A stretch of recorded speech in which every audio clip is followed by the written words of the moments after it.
Hello अस्सलाम वालेकुम। आज हम लोग बात करेंगे कि शॉपी और लज़ारा के ऊपर अगर हमने काम करना है तो उसके लिए कंपनी और बैंक अकाउंट की फॉर्मेशन हमने किस तरह हैंडल करनी है, तो उसका डिस्कशन हम लोग इस वीडियो के अंदर कर लेते हैं। तो सबसे पहले ज़्यादातर मलेशिया के अंदर जो स्टूडेंट वीज़े के ऊपर हैं, तो हम नहीं चाहते कि वो कंपनी के अंदर लीगली तौर पे आएँ, क्योंकि कंपनी फॉर्मेशन के लिए जब आप अपना पासपोर्ट देते हैं तो ये लीगली आप स्टूडेंट वीज़ा पे लीगली बाउंड है कि आप यहाँ पे बिजनेस नहीं कर सकते। तो आप अपना नाम ऑन अ स्टूडेंट वीज़ा नहीं दें। उसके लिए आप प्रेफर ये करें कि पाकिस्तान में अपने पेरेंट्स का या कोई भी रिलेटिव्स हैं जो क्लोज एंड ट्रस्टेबल हैं, आप उनका पासपोर्ट यूज़ कर सकते हैं।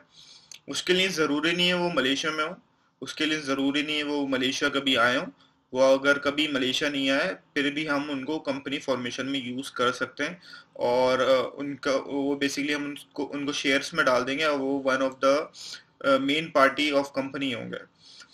उसके बाद हम फॉर्मेशन देख लेते हैं। उसके अंदर फर्स्ट टाइम जो हम सेटअप करेंगे उसके अंदर आएगी कंपनी फॉर्मेशन, बैंक अकाउंट। और बेसिकली यहाँ पे जब आप कंपनी खोलते हैं तो आपको यहाँ पे लोकल पार्टनर चाहिए, वो कंपलसरी है। उसके बगैर एज अ फॉरेनर आप यहाँ पे नहीं खोल सकते। तो जब हम कंपनी फॉर्म करेंगे तो 51% शेयर हमारे पास लोकल का होगा, 49 हम लोग का होगा, मतलब आपके किसी रिलेटिव्स का, या आप अगर पाकिस्तान में तो आपका होगा। आपका होगा 49, लोकल का होगा 51। बेसिकली लोकल हमें बैंक अकाउंट ओपन करने में मदद करेगा, कंपनी फॉर्मेशन में मदद करेगा। उसकी हेल्प से यहाँ के काफ़ी प्रोसेस इजी हो जाएंगे। प्लस बैंक अकाउंट यहाँ पे फॉरेनर्स के लिए इतना नहीं खुलता, तो हम उसको as a services, local partner को एज अ सर्विस पार्टनर लेंगे। सेकंड आपके पास ये है कि अब हम अपनी सेफ्टी के लिए जो यहाँ का लोकल पार्टनर है उससे हम रेजिग्नेशन लेटर निकलवा लेंगे। उसके ऊपर हम लोग डेट नहीं लिखेंगे।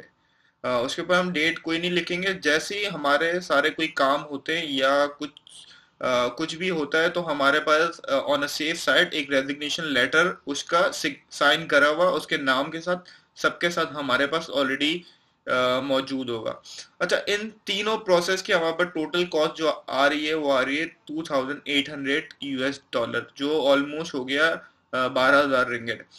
अच्छा, इसके अंदर ईएसडी अप्रूवल नहीं है, जो कि इमिग्रेशन जो कंपनीज अप्रूव करती हैं, और इसके अंदर कोई वीज़ा इंक्लूड नहीं है। बेसिकली एज अ स्टूडेंट वीजे पे हैं आप, तो पाकिस्तान में भी आपने किसी रिलेटिव को आपने पार्टनर बनाना है कंपनी के अंदर। और आप यहाँ पे शॉपी के ऊपर, लजाडा के ऊपर सेल स्टार्ट कर दें, आपके ऊपर आप कोई लीगली बाउंड नहीं है किसी चीज़ के लिए, क्योंकि वो कंपनी आपके पाकिस्तान वाले रिलेटिव 49% होल्ड कर रहे हैं और यहाँ का जो लोकल पार्टनर है वो 51% शेयर होल्ड कर रहा है। तो यहाँ पे ये सर्विसेज कॉमन है। तो और यही प्रोसेस यहाँ पे फॉलो ज़्यादातर होता है। सेकंड, अब इसका ये फर्स्ट टाइम आपने कॉस्ट देनी है। इसके बाद ईयरली कॉस्ट आपकी आएगी $1,400, 6,000 रिंगिट, जिसमें सेक्रेटरी सर्विस आपकी इंक्लूड होगी। अगर कोई बैंक अकाउंट का कोई काम आ गया है तो हम उससे करवाएंगे। कोई मेलिंग लेटर आता है तो वो रिसीव करेगा। तो और अकाउंट्स की लॉग बुक बनाएगा वो आपके। तो ये सारी चीज़ें सेक्रेटरी की सर्विस के अंदर इंक्लूड होता है, और इसकी ईयरली कॉस्ट होती है $1,400। तो ये पूरे साल अपनी ये आपने कॉस्टिंग रखनी है और बिजनेस करना है, तो आपने ईयरली कॉस्ट पहले साल आपने वो कॉस्ट देनी है, और ऑन ऑनवर्ड्स आपने $1,400 हर साल का देना है। अच्छा, अब कोई पाकिस्तानी वीजे पे जैसे वीजे पे आना चाह रहा है, और अगर उसकी कंपनी वहां पे, या कोई स्टूडेंट वीजा वाला फ्लिप करना चाह रहा है किसी पाकिस्तानी को कि वो चलता हुआ बिजनेस खरीद के मलेशिया के अंदर आ जाए, तो बेसिकली उसके अंदर उसको आपने पूरी यहाँ की कंपनी है सडन ब्राथ, वो पूरी फ्लिप्ड होगी, और इंक्लूडिंग बैंक अकाउंट भी फ्लिप होगा। तो पूरी कंपनी फ्लिप हो जाएगी। और आपने अगर 49% अपने किसी पेरेंट्स को बनाया हुआ है, जैसे शेयर होल्डर बनाया हुआ है, तो बेसिकली उसकी शेयर होल्डिंग चेंज हो जाएगी। और अगर वो पाकिस्तान वाला बंदा चाहता है मेरी सेक्रेटरी ये रहे, तो सेम सारा प्रोसेस होता रहेगा, सिर्फ शेयर होल्डिंग चेंज हो जाएगी, और वैसी कंपनी वैसी ऑपरेट होती रहेगी। अब फर्ज करें वो पाकिस्तानी मलेशिया आना चाहता है, तो उसके लिए उस कंपनी को उसने ईएसडी अप्रूवल करवाना है उसका, और ईएसडी अप्रूवल होगा तो उसके बाद वो अपनी कंपनी इसके ऊपर वीजे निकाल सकता है।